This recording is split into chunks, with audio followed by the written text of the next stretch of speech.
జనసేన అభ్యర్థి ఆరణి శ్రీనివాస్కు నిరసన శాఖ తగిలింది. పవిత్ర రంజాన్ రోజు తిరుపతిలోని మసీద్కు ఆరణి వెళ్లారు శ్రీనివాసులు. ఇక మైనార్టీలకు సంబంధించిన కొన్ని ఎన్నికల వాగ్దానాలు చెప్పుకోబోయని కూటమి అభ్యర్థిని ముస్లిం వర్గాలు అడ్డుకున్నాయి. పండుగ శుభాకాంక్షలు మాత్రమే చెప్పాలని, మసీదులో ఎన్నికల వాగ్దానాలు ఇవ్వొద్దని అభ్యంతరం వ్యక్తం చేశారు. శ్రీనివాసులను అడ్డుకునే ప్రయత్నం చేసే క్రమంలో మసీదులో ఉద్రిక్త వాతావరణం నెలకొంది.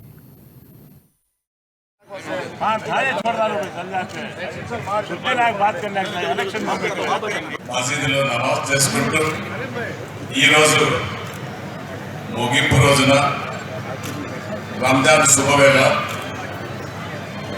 అందరికీ మంచి జరగాలని, ముస్లిం సోదరులందరూ సోదర భావంతో సమానత్వంతో అందరితో చిన్న పెద్ద తేడా లేకుండా కలిసి ఉంటారని, ప్రతి ఒక్కరు కూడా నెల రోజులు 4 సార్లు 5 సార్లు నమాజ్ చేసుకుంటారు.